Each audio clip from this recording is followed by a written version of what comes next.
This is my personal story of turning my life around and following my dreams after resigning myself to mediocrity following a severe period of ill health with a poor prognosis. I filmed some scenes around my commute and where I work to help add colour to the story. I've got nothing to sell you, no ads to show, just hope these words help someone else out there. Hi, my name's Adam, I'm 34 and I'm a self-taught software developer. In my spare time, I make Python tutorials.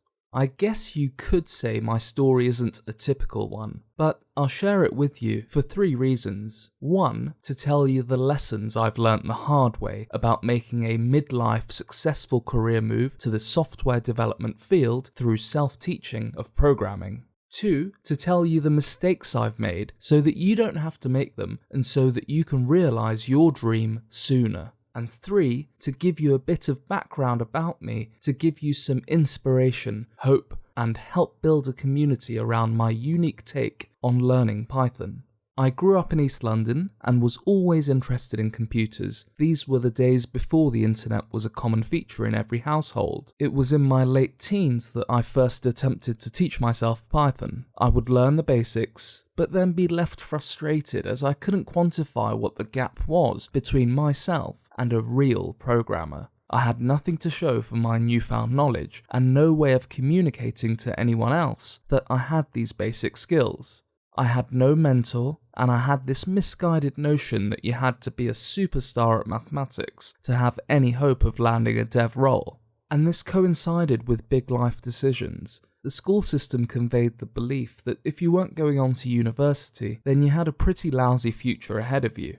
I ended up leaving university with what would traditionally be regarded as a good job with good career prospects. But with time I was growing increasingly discontented with the decisions that I'd made. There was no joy to be had from work. I despised the corporate culture. The office politics I had no time for. I felt like I was working towards someone else's dream, towards someone else's happiness, all at the expense of my own. The salary was average, and I was also sacrificing long hours before and after work to finish up on the projects we had in order to impress, but I never saw anything for my grafting there.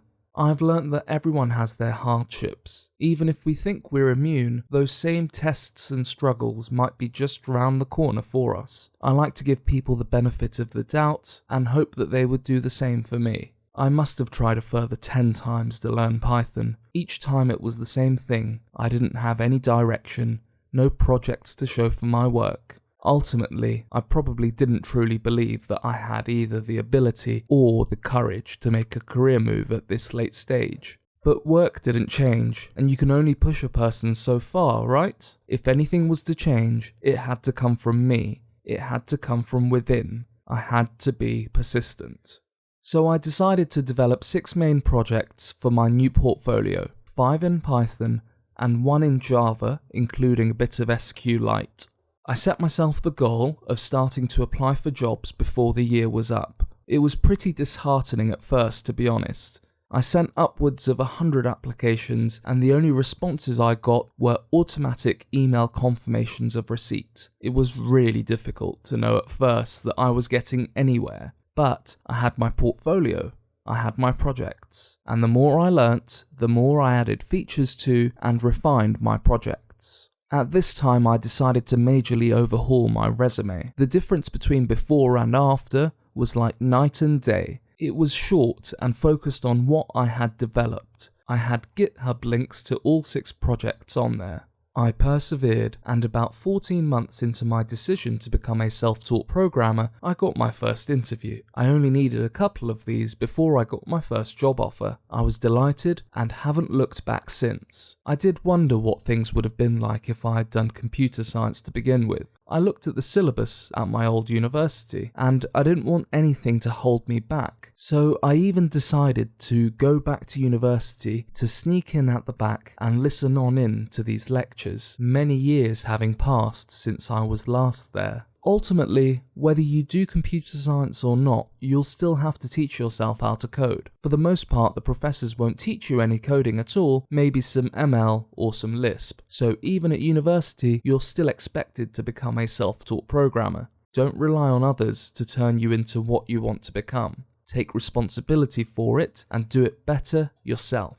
I'm not saying don't go into higher education to do computer science, I'm just saying it's not necessarily required to get your foot in the door, and you should make an informed decision. As soon as you land your first job, your performance there and the recommendation you get will be what's most important. If you don't hear back at first from your applications, don't take it to heart. Just know that with perseverance and following a tried, true, and tested route, you will be successful. A lot of the time, your application might be just filtered out by an inbox filter and sent straight to the trash, without anyone even looking at it if it doesn't meet certain criteria. For instance, if you've ticked the wrong box on an online application form. If you say you have 0 years of SQL experience, tick anything other than 0. You can clarify what you meant at interview. I started living and breathing tutorials. Between that and Stack Overflow, you have most of your questions answered. I had a couple of books as well, and I can cover these in more detail if you want me to. I had definite goals in mind, with results to see for it. For instance, learning Java was in order to make Android apps. Make a GitHub page and put your projects on there. Look into working on open source projects. Raymond Hettinger has some great advice on getting into contributing to open source projects. There's countless parts of the CPython codebase that's lacking docstrings or docstrings of any value. By contributing these, not only are you helping others who use these parts of the standard library, but also in order to do this, you need to learn that particular part of the codebase in depth. And this broadens your understanding and ability with Python. You'll get experience with how open source projects work, how changes are proposed and discussed, how pull requests work, etc. Don't be afraid to learn a technology. Often, the barrier in your head is greater than the barrier that the technology presents itself. Be focused. I know it's easy to say that, but what I mean is that once you've made the decision to become a self-taught developer, that's it. No going back.